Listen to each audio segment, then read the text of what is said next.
Tango Audio.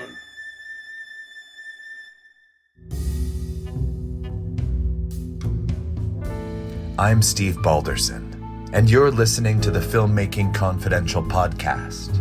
In every episode, we meet with filmmakers, writers, actors, artists, and other notables. Today's guest is writer and film critic Jeremy Knox. I sat down with Jeremy to discuss AI and to celebrate reaching over 1 million YouTube views of my new film, BRAINSTARE. Please welcome Jeremy Knox.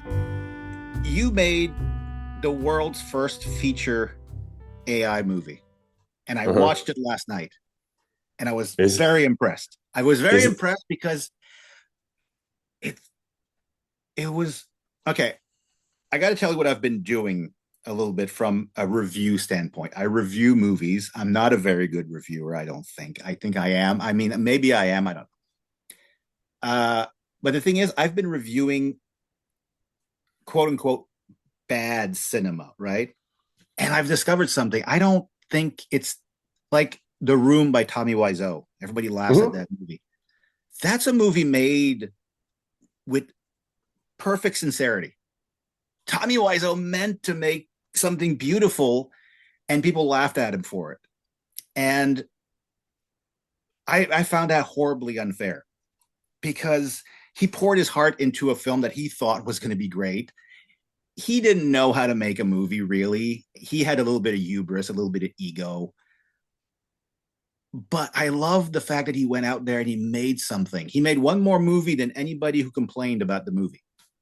So, you know, you'll appreciate this. Well, that in particular. So I'm driving, when I lived in Hollywood, I was driving down the street and there was a parking space coming up that I was going to pull into. And this big Lincoln Town car from like the early 80s, maybe late 70s, pulls in front of me and is driving at like 2 miles an hour. And takes the space because there's not enough time. I'm just waiting for him to continue, right? And I pass by and it's him getting out of the car. Tommy. If I ever met him, I would tell him, you know, thank you. Your work transformed me in the way that quote unquote good movies have never transformed me. It was a revelation. You can make whatever you want. You don't have to please anybody. You just do stuff, you know? Well, yes. And, you know, on that regard, I'll get you a copy of my book called Accessing Creativity, which I have it on Audible. Okay, great. Have you listened to it? I've listened to like the first quarter because I listen to it when I drive around. And I loved it. Have you gotten to the part about judgment yet? Well, I'll tell you, it's in there because it's essentially judgment is a construct. It doesn't exist. So there is no such thing as good or bad or right or wrong. There only is truly what is. Right. So when I learned that and I started then looking at art, whether it's a movie or a painting or a song or whatever, I say, well, my preference exists. I may not prefer to listen to this kind of music or watch this kind of movie, but it doesn't make the movie bad. No. It just makes it not my preference. So when I think of a movie like The Room or these sort of, you know, all the movies that people pan or laugh at or make fun of, I say, well, they're not bad. They are as they are. And if you look at it that way, then you're like, this is extraordinary because it's so bizarre and so out there that itself becomes fascinating. Well, the thing is, you want in any movie, right? Any film, any work of art of any kind, what you want is sincerity and honesty. Mm-hmm. If someone comes out there and makes a movie and it's totally cynical, I don't want to say Hollywood movies. Sure. But let's just say Hollywood movies. It's made totally with cynicism. They don't care. You can tell. Even dumb audience members can tell. That's why these movies are going down in people's estimates. You can only make a cynical cash grab so many times. After a while, people do react, I think, to sincerity and honesty. They do, up to a point. I in 2024, I went to see Megalopolis, Mm-hmm. the Francis Ford Coppola movie. Have you seen it? Not yet. You should see it. I can't wait. That's a movie made with like he literally ripped out his own heart, put it on. He spent over $100 million making that movie. Jesus. Easily. Almost his entire fortune. Well, he figures he's over 80. His kids don't need any money. Mm-hmm. So he just said, you know what, I'm going to go out with a bang. And he did. And what All a right. movie. Aubrey Plaza is in it. Mm-hmm. And Shia LaBeouf. Shia LaBeouf is such a great actor. Like he's an Mm-hmm. amazing actor in this. Like he was my favorite part of the movie. You All can right, tell great. he was a huge pain in the ass, but he made he was so great. Aubrey Plaza was great. I mean, I loved that movie. It was art, like pure art. God, it's so refreshing to watch. Cool. Yeah. When we walked out of the movie, there were people laughing at it, and I literally, this is a big theater in Montreal, and I literally walked up to them and called them a bunch of uncultured swine before walking away without another word. Fuck them. Yeah. Okay, going back to right. Well, first, you were right when I started recording. You were talking about using the microphone on your phone being just as good as any other expensive kind of microphone, and often. And it's weird because lately, like if let's say I'm recording like a big wide shot of like some street musician, I'm getting the whole scope of the sounds on the street. But if I zoom in with my camera phone to the musician, it somehow isolates that sound and doesn't get any of the other sound. It's like it's blocking out background noise without me having to edit it. And I don't know if that's AI internally in the phone or if it's whatever it is. It's some software programming for sure. Yeah. But that's what I see. This is why I approve of AI. I like the argument is AI can't make art, and they're right. AI can't do anything. It's not real. It doesn't exist. Right. It's like asking Google to know things. No, it doesn't. It looks for things. It doesn't know anything. Right. Or it's like asking a spoon to make dinner. Yeah, exactly. It's like asking a hammer to build you a house. It can't do anything. You have to be there. Right. And we'll get into this later, but I honestly do think that the fear that people have of AI, that it'll be used by idiots to make movies and stuff like that, is not going to happen because idiots don't have the patience. No. To go through all the shit you have to go through, even with AI, to make a movie. Same thing with a book. I was thinking about writing, like if you write a book with AI, I would never do that. I'm very analog when it comes to writing. I like the sound of my own voice and my own words. You can use it for a few things when it comes to writing, like for example, just correcting verb tense, stuff like that. Sure. But nothing big. But anyway, the thing is, if you do use AI to write a book, it's never going to write 200-300 pages of coherent stuff. It'll be coherent for the first 30 pages, and after that, it'll start devolving. So the person who does that is going to have to go through that book, read the entire book, and then correct stuff manually like an editor. These idiots don't have the patience to do that. So if you want to write a real book, you can do scams with AI for sure, but you can never write anything with AI. No, and even if, like, for instance, the book, well, Accessing Creativity, I wrote, of course, but I had AI be my editor, like proofreader. Right, but I still don't trust that it's accurate. So even though it isn't. Even though it did the proofreading and whatever, I still went through constantly and double checked because I didn't trust that there wouldn't still be something wrong, Well, I've run some of my writing, which can be very poetic, pretentious. Let's use the word pretentious. It can be pretentious. I'm trying for James Joyce and William Faulkner. I'm pretty sure I'm not achieving it, but I'm running it through AI and it's making suggestions. Oh, maybe you should write like this. And every suggestion AI has done has been kind of terrible. It makes the writing more bland. Yeah. And it takes the poetry out of it. Yeah. It's like sort of like how computer color correction in movies has made movies look like shit. Mm-hmm. It just, no, don't do that. So to me, right, to me, it would take less time writing a book, like just manually, than Yes. using AI, because you don't have to go through it to find all the errors. It's just easier to do it yourself. Yeah, and quite honestly, with some exception, but I don't know exactly what, I was really surprised during the making of BrainStare that the time it took to generate an image was damn near the same amount of time it takes to film a live action one. Yeah.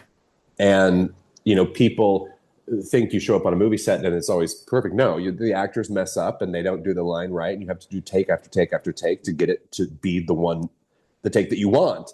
And same thing with AI, like it didn't always do what I wanted to do. And then you have to like sit there and the other sort of frustrating part is it doesn't speak the same language, No. And Like, if I could tell a human being, make her a little less angry. Well, that doesn't compute to an AI. no. So I'd have to say, well, completely some opposite word, the word choice in the prompt and the direction sometimes made no sense in order to get anger or to get something. It was really fascinating. You have to almost be a psychologist to play. That's with exactly it. right.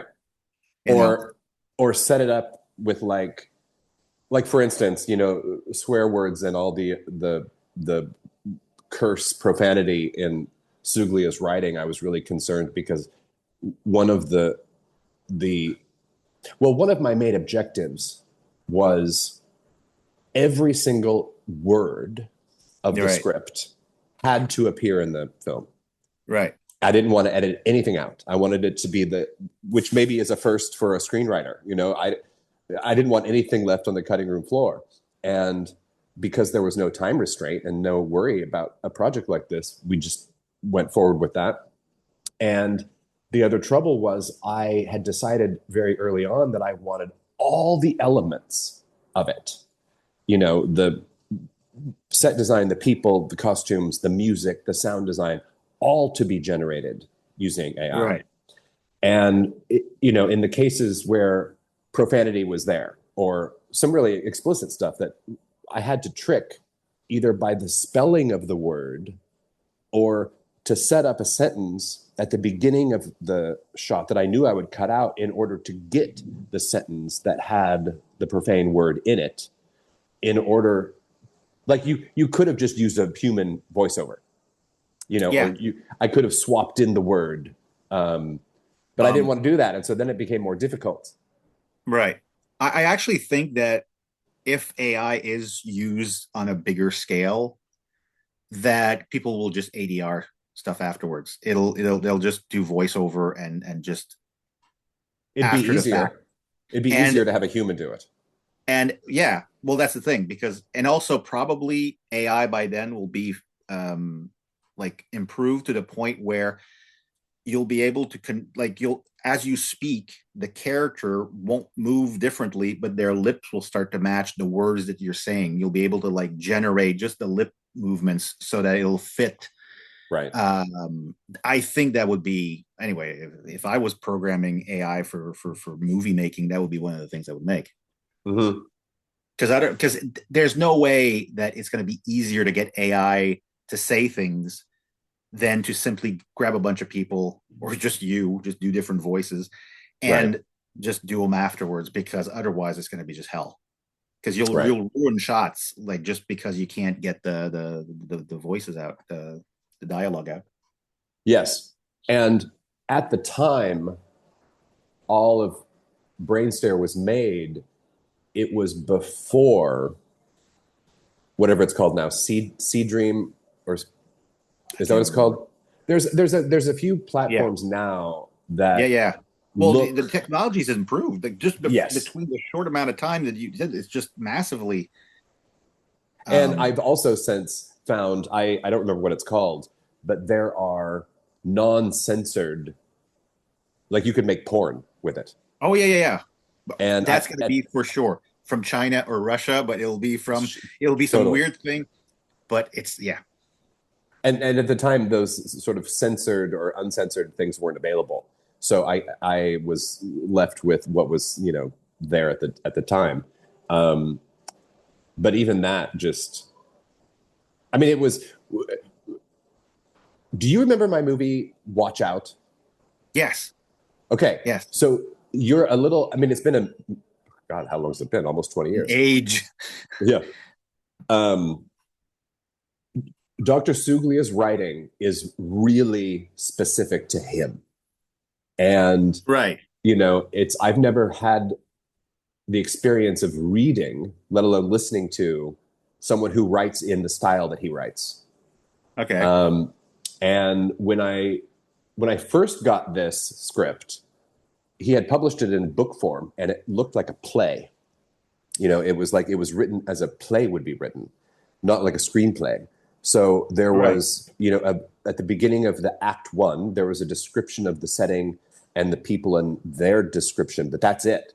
The rest of the entire act was just their name and dialogue, like a play would be. And I thought, this is interesting because you're letting the director of the play, whoever's going to put on the stage play, interpret it however they want, based on who's making the material. And so I thought that was really cool. And I said, this would be an interesting project at some point. And while I'm reading it, I don't know why I'm reading it, but I can't stop reading it. Right. And I feel that way actually watching it. And while I was making it, I'm just like, I can't believe this is, almost 2.5 hours long, and I've watched it 100 times, and I sometimes can't stop watching it. It's just, there's some kind of a weird, and I've studied hypnosis, and I can't put my finger on it exactly what it's doing, like the language and the rhythm that makes it so it's so back and forth and so rhythmic that at least I can't stop. Sometimes I want to stop. I don't want to watch it. I'm tired of watching it, but sometimes I just can't stop watching it. Did you have any kind of sensation like this while you were going through? Well, just from a BRAINSTARE and from my memories of Watch Out, Suglia likes to write dialogue like it's combat. Like two people are fighting, but they're using their words, and they're not necessarily angry, but they're having a back and forth. There's conflict there, and there's all sorts of emotions there, and everything is somewhat loaded what they're saying. So there's that sensation there. It's the dialogue is incredibly important. Yeah. So that's why that's what I remember from Watch Out, and that's what I remember. That's what I got from BRAINSTARE. Yeah. All right. That's all I remember, really. I haven't seen Watch Out. No, I haven't either. It's just so. I remember when I was doing that. Well, this is the other strange thing that I really loved. So Watch Out came to me at the precise moment in history when the world was moving from celluloid into digital. And I thought, this is a good opportunity for me to experiment, to see if I can make a movie using HD that would be as cinematic as celluloid. So I used Watch Out as the experiment. And so it's just really funny. Ironic is not quite the right word. The synchronicity of him approaching me and sending this to me at the moment between moving into AI as a tool was just it didn't escape me as interesting. The comparison. Well, the thing about your movies is that they're incredibly visual films. Every single one of, like when I describe a really, really great writer like Cormac McCarthy, I always say things like, their prose is as thick as poetry. It feels like poetry, but it's prose. And all of your movies feel like they're paintings that move. Like it's the visuals are just there to carry you through. You've never made an ugly movie. Not a single one, whether I like it or not, whether I enjoy myself or not. I never thought any single one of your movies looked bad, or they are some of the most beautiful movies made. BRAINSTARE is gorgeous looking. It feels almost like when Richard Linklater did Waking Life and the other one, Scanner Darkly. It feels like that. It feels like that Ralph Bakshi rotoscope stuff, where it's just this gorgeous kind of color and everything is popping out, and it doesn't feel muted or dull or bland or beige or gray like so many movies that you watch today, where it's just like it's tiring to the eye. Even if the story's interesting, it's so ugly you can't look at it. Well, and on that regard, did you see the movie After the Hunt with Julia Roberts this past year? It was Luca, what's his name, who did the Daniel Craig. What's his name? Did he also do Suspiria? Luca Guadagnino.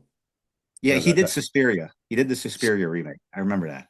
Okay, you got to watch After the Hunt, because first of all, she's incredible in it. Julia Roberts is mind-blowingly good in it. And the fact that she was not nominated for an Oscar surprises me. But the whole movie is so fucking dark. Like you can't see their eyes. Like ever. Like but it's on purpose. It's not like they just didn't light it. It's like this way on purpose. But they do some things. He does some things in this movie. They're all on purpose. I know they're on purpose because he's a good filmmaker. But I'm sometimes struck with the choices, and I'm so into it because it's so strange, the choices. Okay. And I'm in the middle of it. I haven't finished it yet. But like I'm waiting for that moment when the lights turn on, or like something. I mean, I would do that. I would have like, you get all these really dark and shady things, and then you turn the viewer's eyes there. It's like being in a dark room, and then suddenly it changes, and you're just like, it's a shocking thing. Right. A little bit like, I think John Cassavetes directed it with Robin Wright. How was it? She's So Lovely with Sean Penn. Oh. Well, whatever. The first part of the movie was really dark and gritty and like, and then the second half was like brightly lit, like you're in, a soap opera in Burbank in 1980. And it's like drastically different from the first half of the movie. And I like things like this. Yeah. Well, I tend to like movies that, literally pop out. It has to be a visual experience. Because otherwise, what's the point? It's a movie. Otherwise, you're not listening to a radio play, Right. Obviously, sound is important. George Lucas famously said sound is 80% of a movie. And he's right up to a point. But the movie has to look good, too. And I think so many modern films are too dark. And sometimes they correct it later. Like there was a movie called The Green Knight that came out a little while back with, I think, Dev Patel. It was an adaptation of the Arthurian King Arthur legend. And it's a great sequel to Excalibur, technically speaking. It really feels like the same kind of sexual, brutal, violent kind of thing. And it feels very retro. It doesn't feel like a modern film at all. It's not sensitive at all. And apparently when it came out to theaters and in early versions of home video, it was dark as shit and nobody could see anything. And my copy that I have on Blu-ray, you can see perfectly well. I'm usually really, really difficult when it comes to that stuff, and I thought it looked good. So they must have fixed it. But a lot of movies are like that. I think they're trying to do a naturalistic lighting thing. I think I think a lot of cinematographers and lighting people and producers are like, well, we want to have light like if the scene was real. And I'm like, what the fuck is it? Why? It's like people questioning where the music comes from in the movies. Like, no, you don't have to. The light comes from the same place as the music. You don't have to worry about it. I don't know. But there's a thing. I've seen this in movies, and it's really turned me off modern film. Like, I haven't watched almost any movie. I've seen one movie in theaters in the 2020s. I don't go see movies. I don't enjoy movies very much anymore, like modern films. I don't know. It's interesting. Well, with BRAINSTARE, I deliberately wanted sort of that hyper surreal And I think I mentioned not dissimilar to how I did Firecracker, in the sense that I wanted it to be almost aggressive, the colors. Yeah. Well, Firecrackers to this day, I think it's if you were known only for Firecracker and Alchemy of the Spirit, I think you'd still be considered a genius. You know, like just absolutely, it would be almost a perfect filmography. Like people go, oh my God, what? You know, to me, those are your two greatest, my two favorite of your films, and the movies that I would suggest to anybody. You know, Firecracker, like if someone said to me, like, you know, oh, I like David Lynch and I like Blue Velvet, I'm like, watch Firecracker. You're going to get that same sort of feel about it. It's going to touch you in the same ways. It's going to transform you in the same ways. It's a beautiful goddamn movie. Really, really loved it. You told me that you were supposed to put Dennis Hopper in the role of, but he didn't do it for whatever reason. He died. Oh, well, damn him. I know. How inconsiderate of him.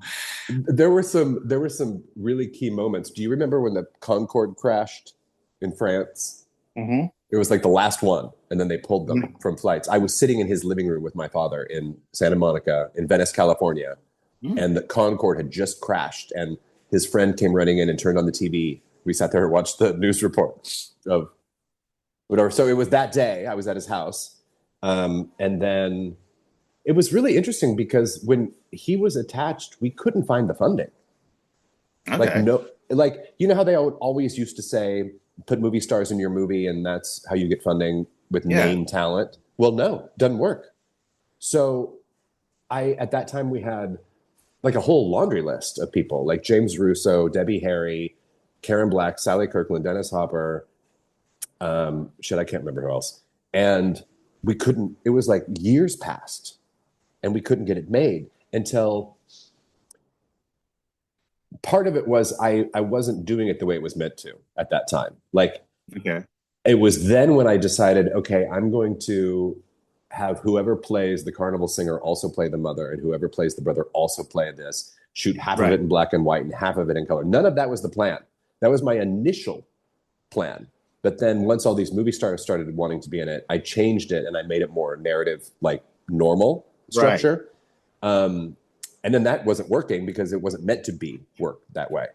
You know, it was meant to be the way that I had initially thought of it and conceived it, in using the black and white and color and all that.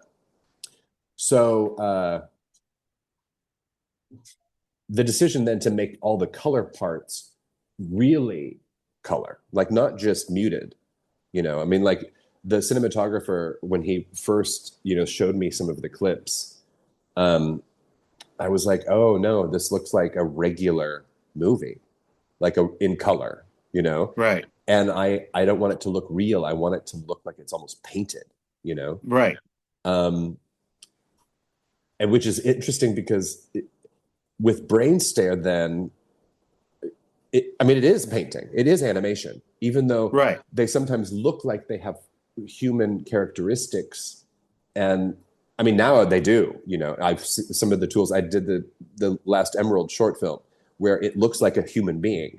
And when my father, like not animated, and my father was showing somebody and they're like, God, with all that AI in the background and all the locations, they really, you know, boosted the production value, but where are those actors from? And my dad's like, they're AI. Right. And but whoever he was showing it to didn't believe it. They thought I had filmed the person and then replaced the background with all the AI. Right. Anyway, I wanted it to be really saturated and vivid and sort of not real. But that's what I liked about like I said, BRAINSTARE is beautiful to look at. You can do screen caps of different scenes and it would be, you know, you could post it on your wall. This does kind of remind me of something that a lot of people will, when I say a lot of people, I mean people on Twitter or Facebook, social media, the people you hear complain about AI. The thing that happened, I should preface this by saying that in 2024, about 2 years ago, I was against AI. I actually wrote down something and I thought I could show it to you. Give me a second here. I wrote it down because I took notes. I have plenty of notes. and I have it. There it is.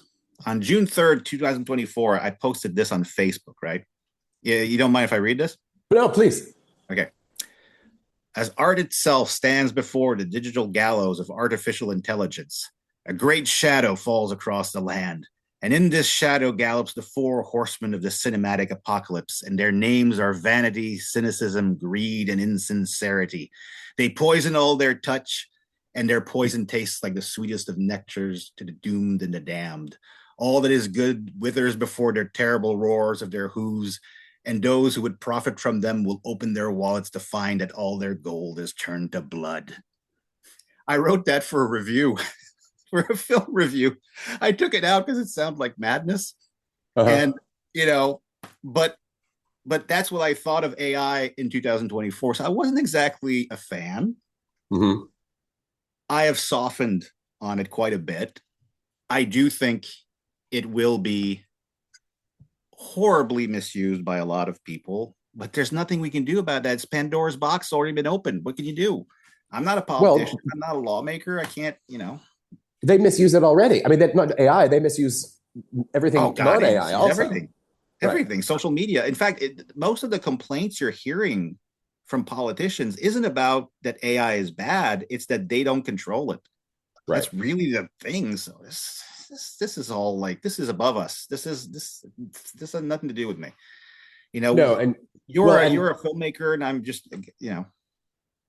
Well, the thing it does for me now, when I was a kid, I don't know, 4 or 5 years old, and I had Star Wars action figures, and I would play movies. I wouldn't play Star Wars. I wouldn't reenact the scenes from Star Wars, but I would use them, these little characters, as a character.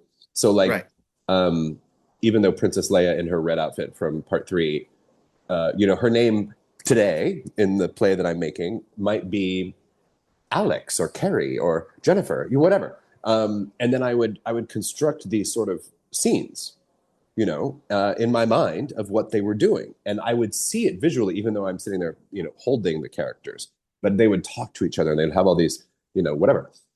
And when I was fiddling around, I didn't even know if BRAINSTARE was going to be possible, because at the time it was really, really difficult until I realized you had to do it like animation and do keyframes and stuff.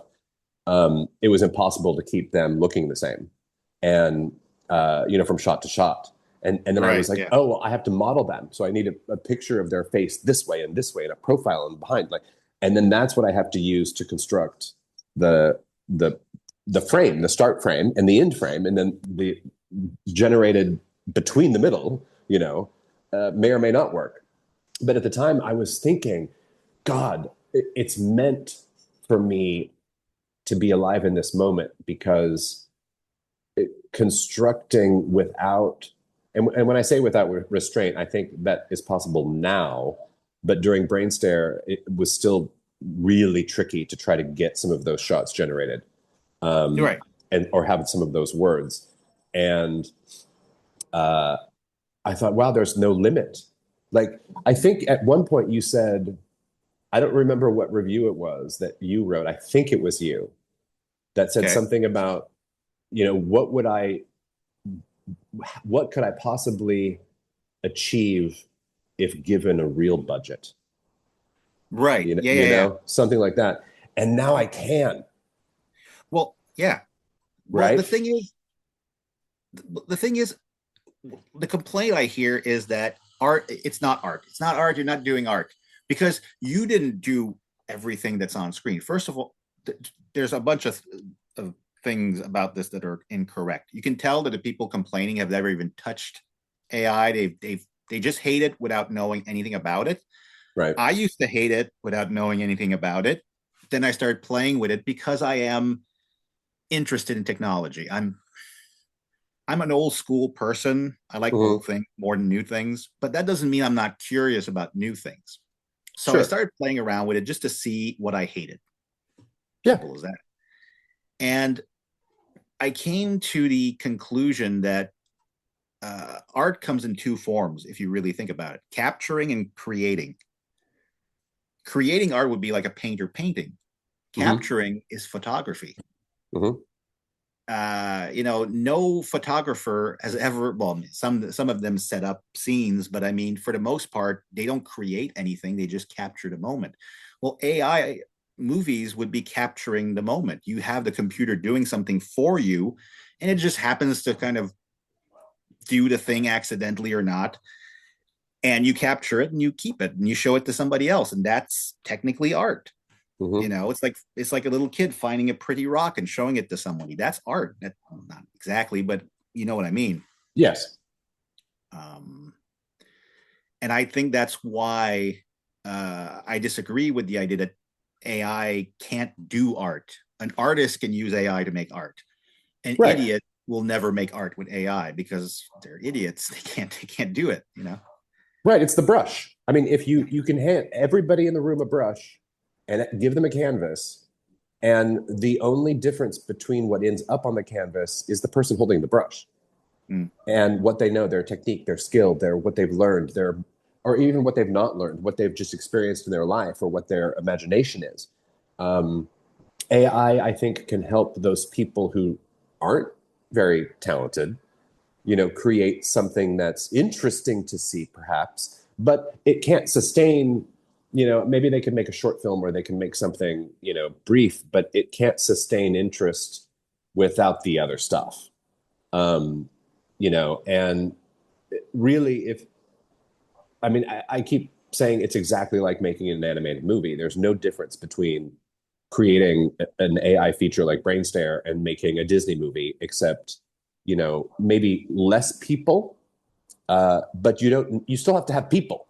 You still have to have the storyboards, and even if it's made by one person, I can do all the storyboards and keyframes and costumes and all those things. But if I don't have the know-how to do that, I'm going to need a costume person or a sound designer. I'm going to have those people.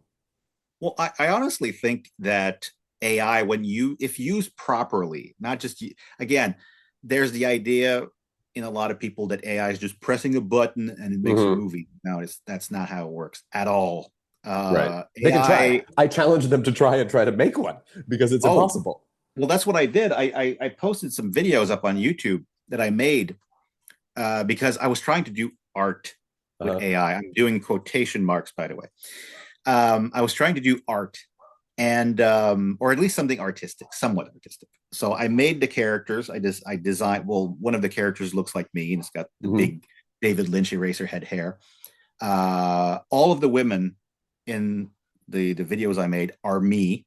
I just had my face feminized and then I put it on somebody else's hair. So I built girls that look like me. So everybody in those videos is me. And there's aliens because I like aliens. I have a whole library full of stuff about aliens, communion and stuff like that. And so a lot of those stories revolve around that. They're 30 seconds long because that's about as long as you can get on Grok. Imagine the AI from X. And I've been playing around with it. And like I said, I mean, it's all about capturing the moment and trying to figure out how to do it, but it's not automatic. It doesn't do it for you really. And it hallucinates constantly. You will tell it to do something that you think in your mind is really specific and it will just come up with garbage. It won't work. It won't look good. I need to find and dig out and make a blooper reel for BrainStare. Oh, because there are some times there's so many things. I can't remember any of them, except one of them, stands out, which is every now and again, the character would say, I just can't do this anymore. Like they were like breaking down as a human would on set if they were like tired or cranky. I'm like, say the line. And there's the dialogue, right? It doesn't say any of it. And it just goes on and on about how they can't take it anymore, and it's like, it was just so funny because when it would do that, I'm like, oh my God, you are like some of those actors I've worked with who are just such a pain in the ass, and the computer's doing it. It's like the frustration of directing a movie doesn't go away by using AI. Well, directing is capturing the moment as well, which is why directing feels so artistic, even though technically you're asking a computer to generate stuff that you're trying to get the scene that you need to put in a movie. And that can take a hell of a long time because it will not, like, here's a thing that a lot of people who complain about AI don't know. AI is really, really bad at doing back and forth dialogue. Yeah. Like one character will speak, another character speaks. This is really simple. Man says something, woman responds. It doesn't fucking work. Right. The guy will say something and the woman will start with his dialogue, and then they'll get confused, and then they'll start telling each other's dialogue. And you also have to almost make sure that it's a man and a woman, just so the AI will at least be able to differentiate them. Because if it was two guys talking, it would get confused with the two guys. You would literally have to say man with glasses or man with really specific about who's speaking. And the thing is, though, you can use programming language, I think, to fix that, which takes us back to CGI, because everybody complaining about AI doesn't seem to realize, CGI ain't no more real than that. Exactly. And it involves a lot of generation as well. What do you think, that every frame is painted by a CGI artist? Of course not. Right. They use a form of AI similar to AI to generate the scene. Right. Video games are the same way. To me, there's no way. First of all, there's no way that they're going to get rid of all the CGI people, because they'll just shift them to AI. That's right. I mean, it becomes a different job title, but it's almost the same exact duty they were doing before. They won't be doing much different. Another thing, too, is so many people complain about Hollywood movies costing so much. They're like, it's $300 million to do a blockbuster, blah, blah, blah. Oh, yeah.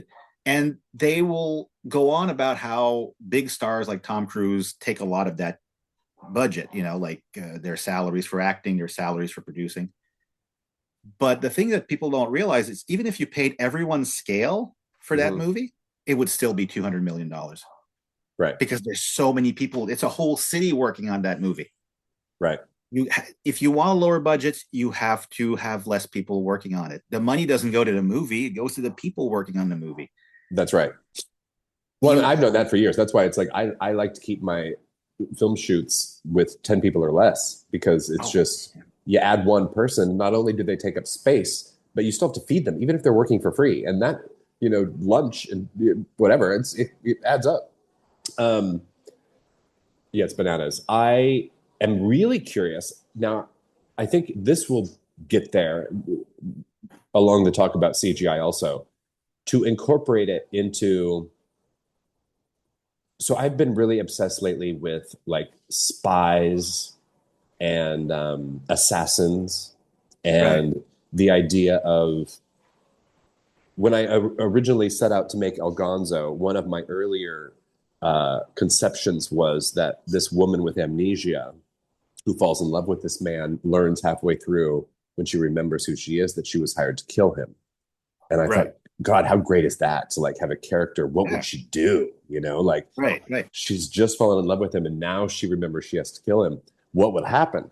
Well, maybe we'll do one of these movies. But what I was thinking is, and I was talking to my cinematographer about this. It's like, how could we so you're going to shoot the inside of the room with these two real people, but when the one jumps off the balcony and gets into the helicopter and the thing's exploding, and all of that can be AI, just like CGI, but cost a fraction of, cost nothing, compared. I mean, it costs some money. It's like, when I added up all the different platforms and the membership fees and the subscription fees for everything that I use, and my time. Well, the time is the exact same as making a real movie. Yeah. I think production, which I would call like the generation of shots, was about 6 weeks, which is what a film of mine would take. But there's still thousands and thousands of dollars. I don't remember how much was spent. Probably close to $10,000, maybe $25,000 on, if you add up all the bullshit and I'm still like also learning when I'm making BRAINSTARE. So I'm subscribing and becoming a member to some of these, places, because it's like, I think I told you, like, VEO, Kling, there were a couple of other different ones, all do some things well and other things not so well. But the other one does the thing that this one doesn't do so well, but it does well. So it's like you have to hop around just to test how does it all fit together.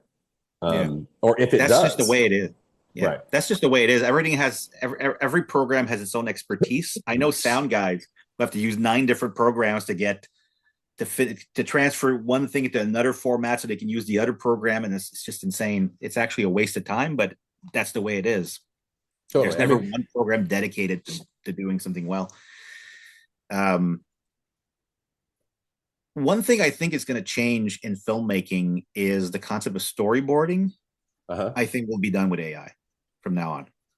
If I was going to give advice to filmmakers, younger filmmakers, is just storyboard your movie using AI. Hell, make a demo reel, make an entire work print using AI. Then you can show it to an investor, and maybe they'll, Yeah, I remember when I was putting money together for Firecracker and other movies too, we would make like a fake trailer, right, to the movie to show the investors. And it would, it would have been shot on like Hi8 or whatever it was at the time, mini DV. Now you can use your phones, but you can use AI. Like I have this script that has not yet been produced that was intended to be a series, although it could also be a movie, on Elizabeth Bathory. Do you know who that is? Yeah. Okay.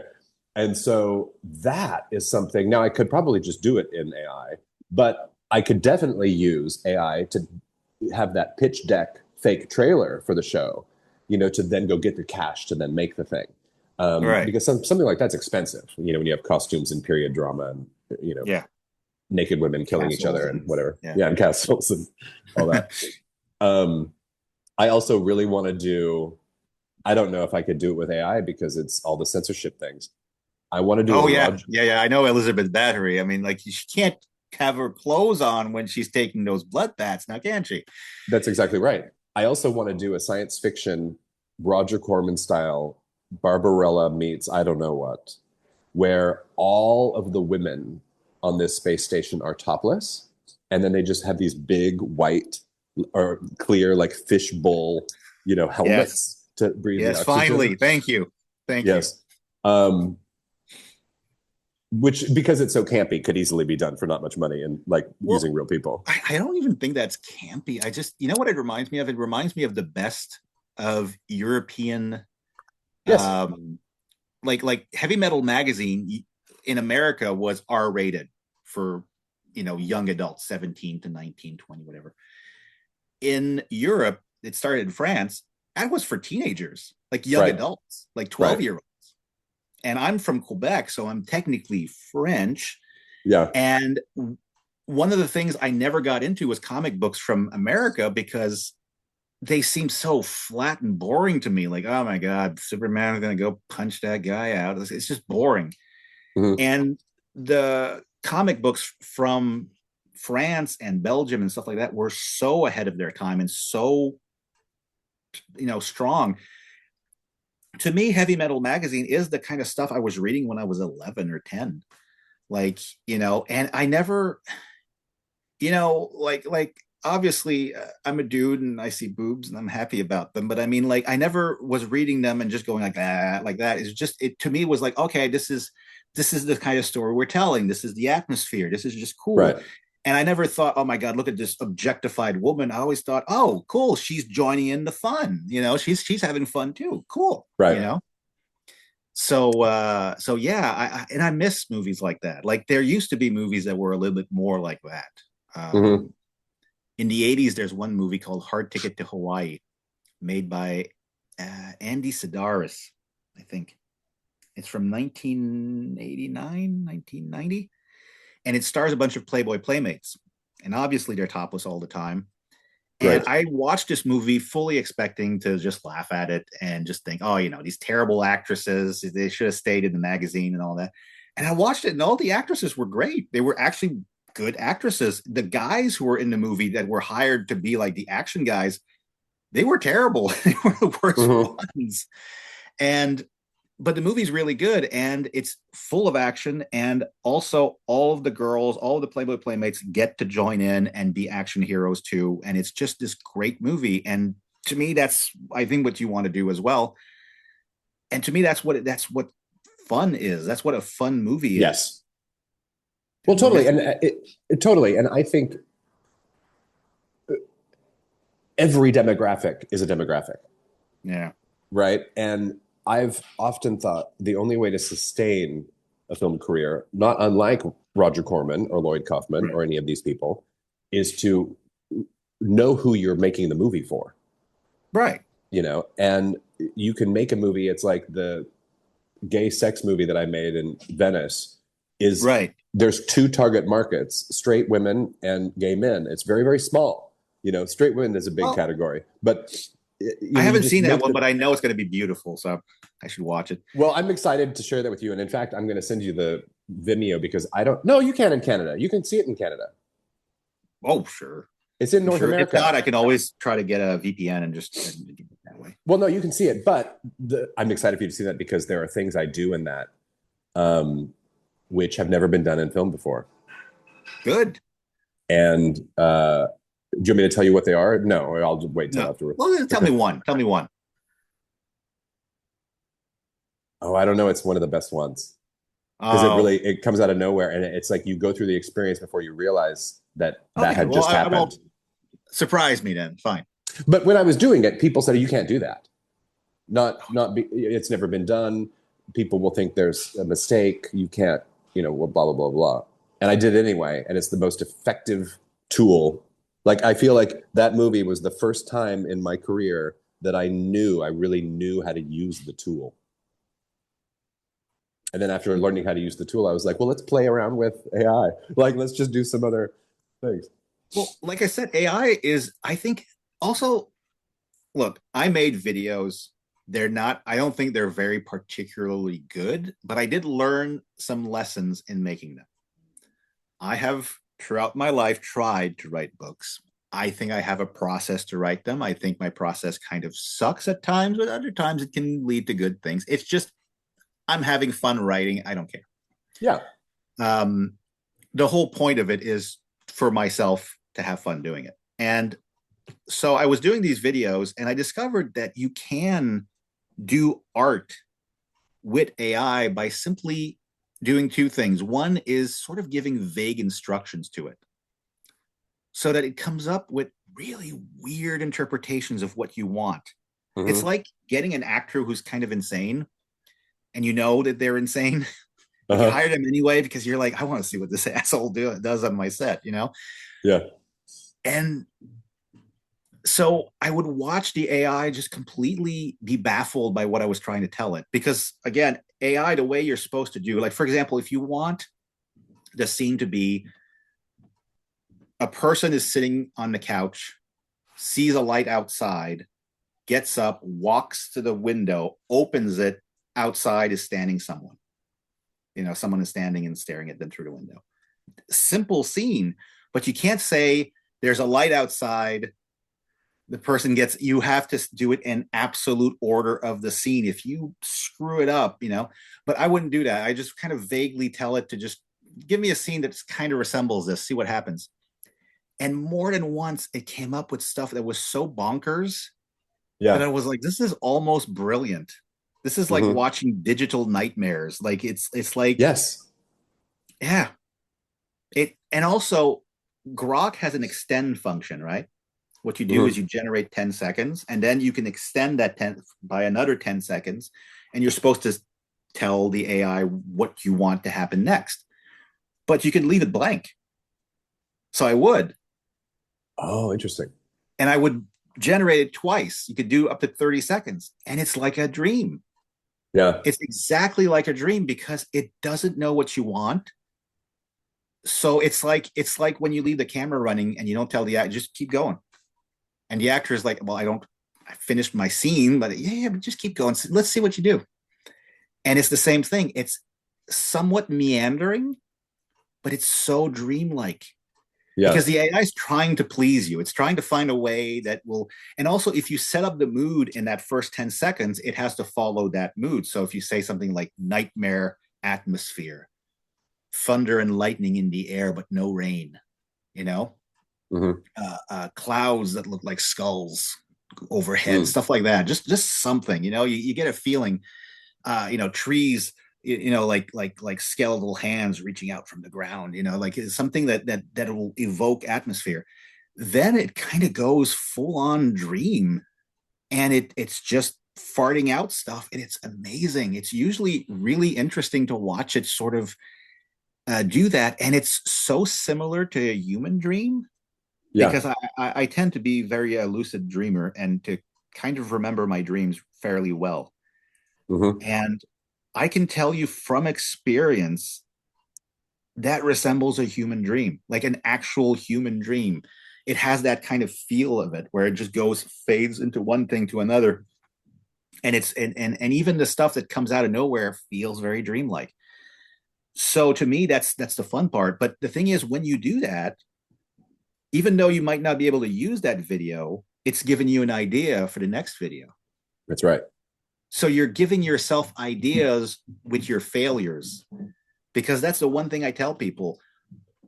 The important part of art is to do it. If you don't play the guitar, you'll never write a song. That's right. Don't know how to play the guitar, so do half the punks that were doing music in the 80s. Just grab a guitar. That's it. You can do a power chord. Anybody can. Play around, mess up, make yourself look stupid. That's another thing too. Art is silly. True art, true like heartfelt art is going to look stupid to somebody. Somebody's going to laugh. Right. You can't control that. And so many people, they just want to be successful first, and that's never going to happen. Just go with it. Just have fun. Do the stuff. Eventually, you'll break through if you do it enough. If you keep hammering at the rock, you'll make a statue. Right. And who knows? It doesn't matter what it looks like. We've seen, when I was talking to Alan at Film Threat about BRAINSTARE, and he was talking about the performances in BRAINSTARE sometimes being too wooden. I'm like, Alan, I have directed real people that are worse. Oh yeah.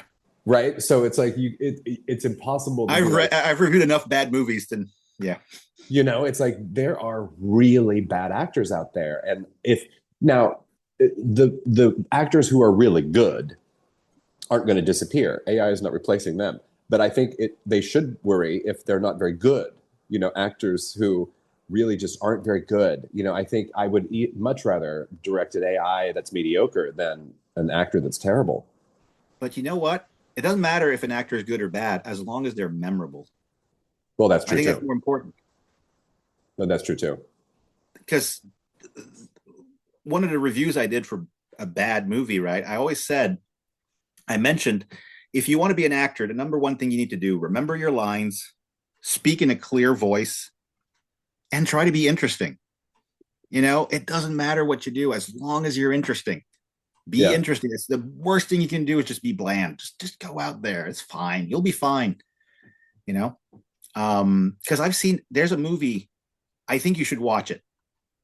If you can't find it, I will give you a copy, because if you've never seen this movie, you have to watch it. As a filmmaker, it is required viewing. I'm telling you. It's called Things by Barry J. Gillis, Canadian filmmaker.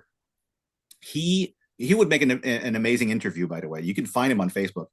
Okay. Barry J. Gillis made Things in 1989.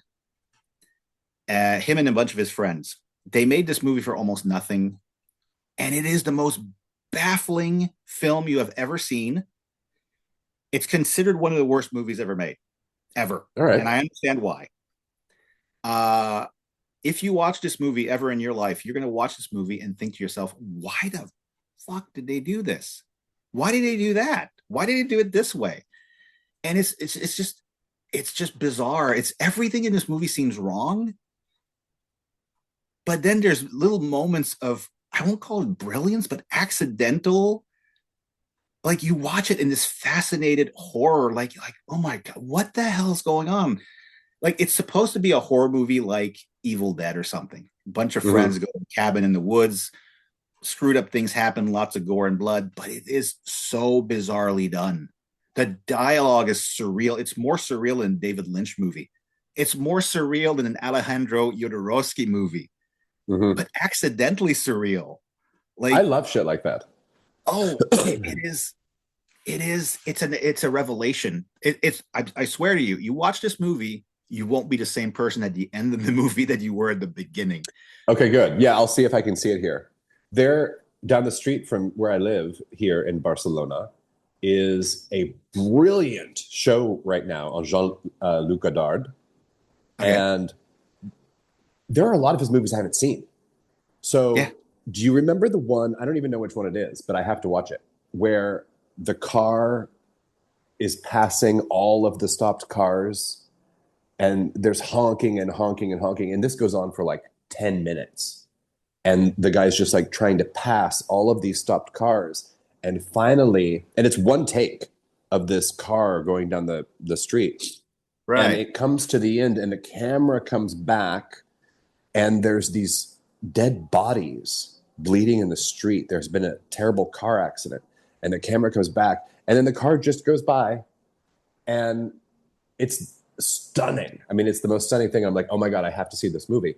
But it's also, it has nothing to do with the movie. Yeah, but I like that. Me too. I like random weird shit. There's another movie called The Greasy Strangler. If you've never seen that one's more purposefully bad. It's more like the director decided, I have a bunch of bad ideas and I want to purge myself of them by making a movie about them.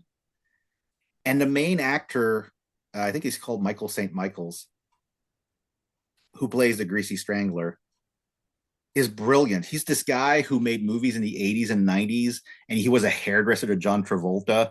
Like, he's not even really that professional of an actor, but he was in this movie and he's brilliant. He's brilliant. It's the role of a lifetime, you know? And again, it's a movie made by people who just do not give a shit if they're pleasing you. They're doing stuff because it feels right in that moment. Yes. And it's surreal and it's dreamlike and it's weird. And it's just, to me, it was perfect. It was a perfect movie. You know, it's the kind of movie that I think you could have made, or that you have in a similar type of movie you have in you easily. Sure. But that's the kind of stuff I like. I like surreal, strange things. So of course I like AI, because AI hallucinates and daydreams constantly, especially when you're trying to do serious work. Well, it's fascinating. So I'm gonna have to make the bloopers thing, because there were other things where when it would inexplicably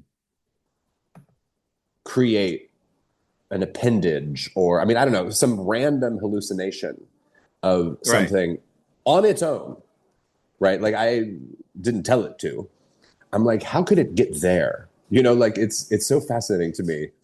Oh yeah. You know, well, just I made a video yesterday or the day before, and it was a simple video. Girl walks down the hallway in her house. Simple. An alien puppet, a puppet alien, like in Communion, but it's a puppet, falls down from the sky on strings and starts to do stuff in front of her. Okay, simple enough. Should happen. AI could not do this. AI would not do it at all. It has problems with people walking either towards the camera or away, especially away from the camera if their backs are turned, because it always assumes you want to see their face. I'm like, I don't want to see their face. I want to see their backs. But doesn't do that. So anyway, the way the scene happens, and finally I did the scene. It was it was in an alien spaceship as well. So the scene is in an alien spaceship. It's not just in a hallway. The girl is walking towards the camera, and instead of falling from the sky, the alien puppet comes from the ground up on one string, not several. Okay.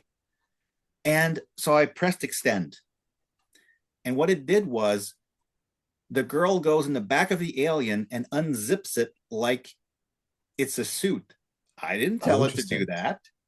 Interesting. She reaches in the suit after, because I extended further. She reaches in the suit. I did not tell it to do that. And as she reaches in, the alien kind of comes out of the suit, starts screaming, and goes up to the sky. Crazy. And I watched this and I was like, that is fucking amazing. A horror movie director couldn't have thought that shit up. And this is all accidental. This is all like just code that went haywire.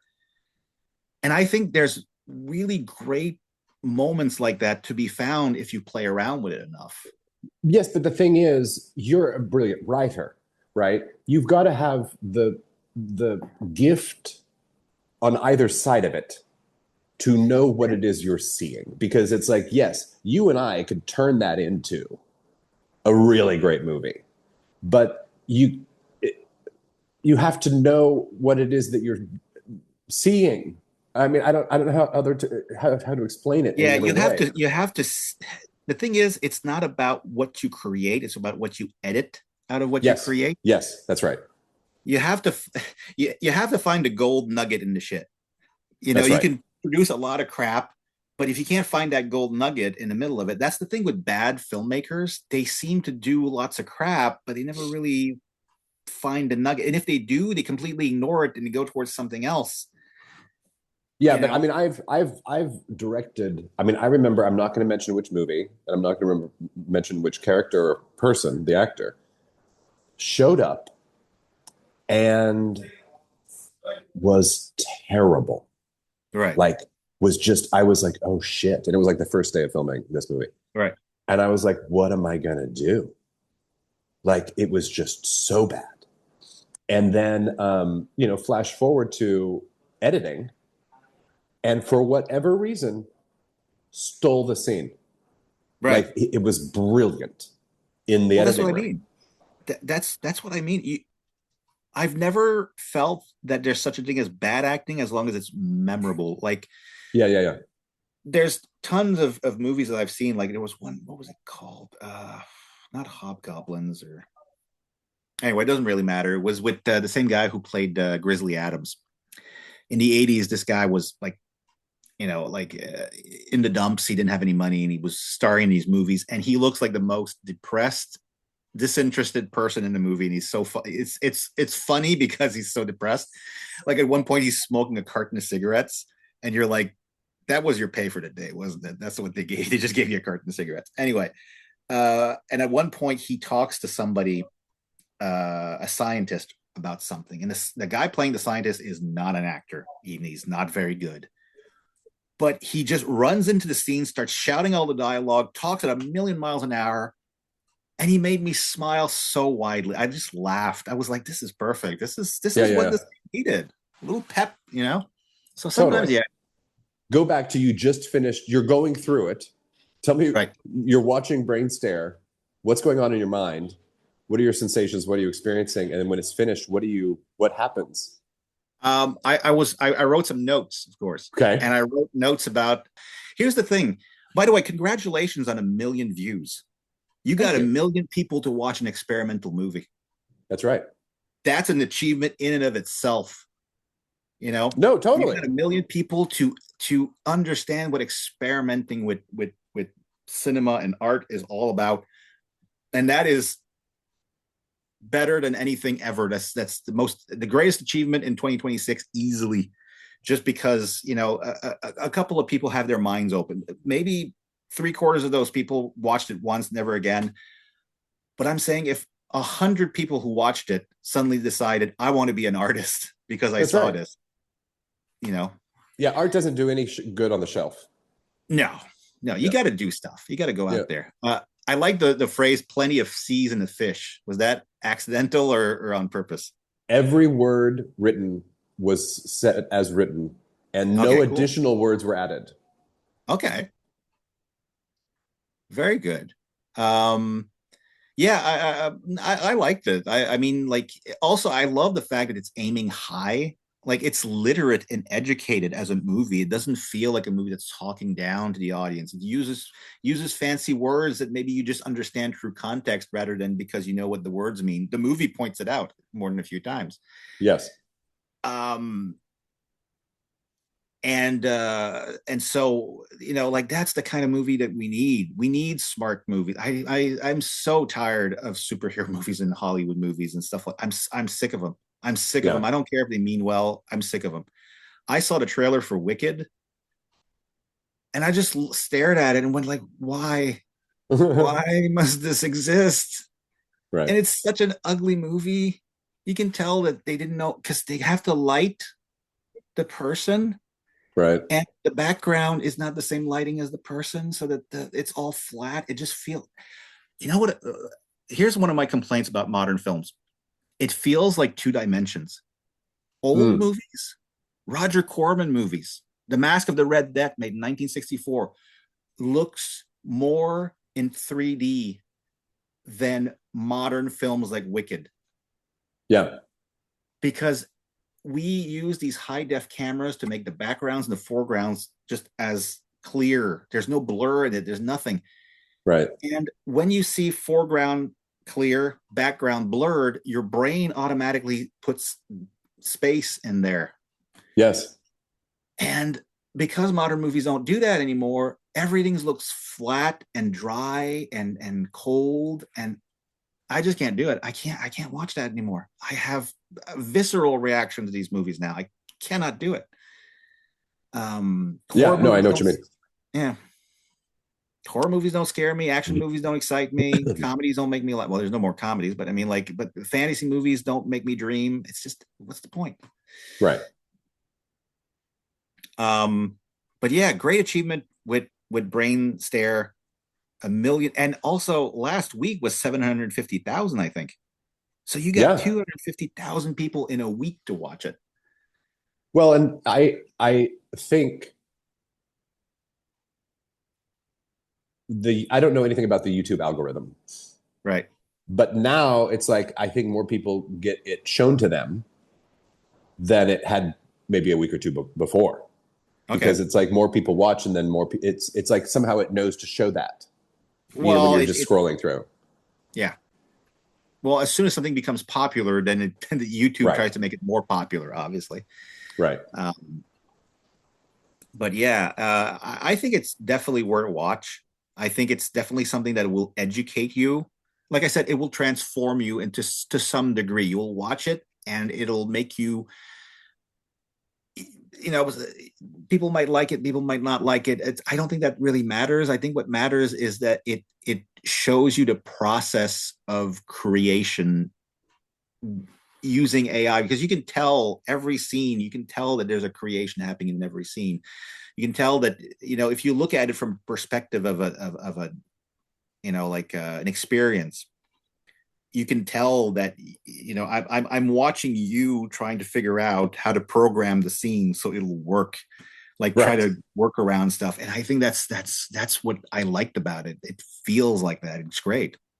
And cool. The next movies are going to be better because the technology's improved. So that's exactly right. I mean, that's also one of the reasons why I wanted to do the short story, to make the 7-minute short film about the Emerald Digger, was because by the time we finished BRAINSTARE, it had advanced so quickly, and I wanted to use my own language. I love Suglia's writing, and I love that I don't understand half of it. That it's way over my head. And I also did find it very uncanny that it's almost like the language of his script is as if AI were talking about itself. The characters who are AI, but it's like some of the dialogue, it was just like, oh, it's like they're talking about themselves. Like it's AI fighting man. It's like BRAINSTARE is, I don't know. I mean, it's so multi-layered in that regard. Well, I think AI is really great at recreating dreamlike stuff. Yeah. So if you ever make another movie, making it a dream is always a really good. It's a good idea because AI is dreaming. That's what it's doing. It's not. Well, right. It's using the tools. There's no reason to use AI to make a movie about two people sitting at a table talking. No. Because you could film that easier and it would take less time than trying to generate it. Like I would say, use it for things you can't afford, things that don't make sense to the physical world, and play. Like, I'm really curious, as I mentioned, to incorporate it with actual live action, like CGI. Like, I'm curious, like what kinds of. I think the failures will give you ideas. Sure. The weird hallucinations and the failures of AI, like if you play around with it and tell it to do something and it does something completely random, well, that gave you an idea. And it's an experience, just like, because the thing is, on social media, people, when they complain, they go, well, AI has been trained on a bunch of art and all of that stuff, and then it's just copying. I'm like, so are we. Right, exactly. We're no different. Technically, we're just a compilation of all the stuff that we have read. That's right. I don't write the way I do because I never read James Joyce or William Faulkner or Cormac McCarthy. I write the way I do because I read them. Right. Hunter S. Thompson, another guy, like whenever I write reviews, I'm thinking a little bit like Hunter S. Thompson, because I read him and I know the rhythm and the style of his words. And I embody them, and I'm like, okay, maybe I could do something that's kind of like, I can like, channel them a little bit. Mm-hmm. Well, that's what AI does. You just That's train right. it on a bunch of stuff that previously existed, and it's, as long as it's not using copyrighted material, as long as it's not grabbing huge parts of what you wrote, it's just using little tiny bits of pieces. I don't see the wrong of it. No, well, go ahead. Well, I do think that there was a missed opportunity. Well, not a missed opportunity. They did it on purpose, but I do think that they should have paid people to use their work. Like if they use one of your movies to put into AI so they don't get a visual sense, well, give you money for it. Right. Not necessarily a ton of money, but some money, because the idea, okay, we're going to use your stuff. Here you go. Here's some money, for learning purposes. They could have done that. Sure. I do believe in paying the artist as often as possible. At the same time, it's already, like I said, Pandora's box has already been opened. What can we do? There's nothing to be done. Right now, though, there's so much stuff in AI. It got so much information, and even if you took stuff that pre-copyright, like pre-1925, I think that's still a massive amount of words and ideas and stuff like that. So right. You could still program it just with that. Well, and it continues to learn every time we type something into it. Right. Yeah, you have it. Oh, I did write one thing about it recently, right? And it's what I think AI is now. Like what I talked about, how AI was like the apocalypse and all of that. Well, today I have a different view. And like I said, it's not necessarily a 100% positive view, because I know all the ways it's going to be misused. It's going to be used for surveillance, for sure. Right. It's going to be used to track your all of your buying preferences and stuff like that, try and sell you things. It's going to be used to make shitty movies by Hollywood because they're lazy and they don't care. It's going to be used to control movies by studios. Studios right now make the equivalent of 3 movies every time they make one, because the producers and the studios love to control the film and just change stuff just before it's made. But now they'll have full control because AI is going to be making movies. Right. But at the same time, I still see a value for artists. Artists will be able to use it, to utilize it to the best of their capabilities. And my thoughts are this: AI is like a mirror without a face, an echo without a voice, and a shadow without a flame. It is a reflection of nothing if it has nothing to reflect. It only exists when we look at it, and it only shows us what's already there. And with that said, there's a form of enlightenment that can be found by gazing into the abyss of yourself. And that's what I think about AI now. I think, yeah, you're talking to yourself when you're talking to AI, but right. It's still learning from that. And you're still learning from that too, because it sometimes clears your thoughts. Your messy, go everywhere ideas are put in a reasonable way, so you can reread what you actually think. And sometimes that can be very enlightening. So there's value there too. Totally. Yeah. No, I think it's a fascinating thing, and it'll be really interesting to see how it evolves. I mean, I wish, it always did what I wanted it to do, and it just behaved and it took my direction. But that's life. I actually think it shouldn't. I think it should trick you. In fact, if they do ever fix it to make it do exactly what you want, and I think that is the future. Like, for example, I'm sure eventually you'll generate a scene, right? And you'll have an option to go into photo mode or video mode. Well, you'll be able to move around the virtual camera in the 3D environment to get the exact shot you want with the exact zoom, exact arpit. Like, for example, if you do a static shot, you'll be able to do a tracking shot with the same shot. I'm sure that'll happen, and it'll be perfect. But if they ever do, I want it to have a randomized mode like it does now, where it will come up with crazy ideas, because I think an artist needs that. An artist needs to fail often, I think, to be able to come up with ideas. Otherwise, you don't come up with the right ideas. I don't know. No, totally. And when I see something that's unusual or wasn't predicted, or that wasn't instructed, I could say, "Oh, that gives me a whole new idea for something else based on that one mistake." That then I see as sort of that diamond in that moment that means something totally different somewhere else. But again, it's like the person holding the brush needs to at least have the capability of noticing that, before just throwing it away. Oh, like I said, I doubt, like, there's talk about like, oh my God, there's so many AI books being sold to publishers. I'm like, which publishers are buying these books? Right. Which publishers are buying books? Most people can't sell a book, much less sell an AI one. They don't care. Right. Yeah, you're going to have some people selling some AI garbage on Amazon or whatever.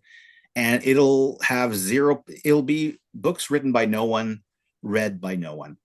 Right. It'll just be noise. So, same thing with movies. It's just going to be noise. Have to be something like what you did, something with heart and soul and vision. And people will recognize that. Because if you just make a movie where it's just like, what if Luke Skywalker fought like Captain Picard or Captain Kirk? What would that be like? That's not a movie. That's not a movie. That's just stupidity and also against copyright. So that's kind of, Right.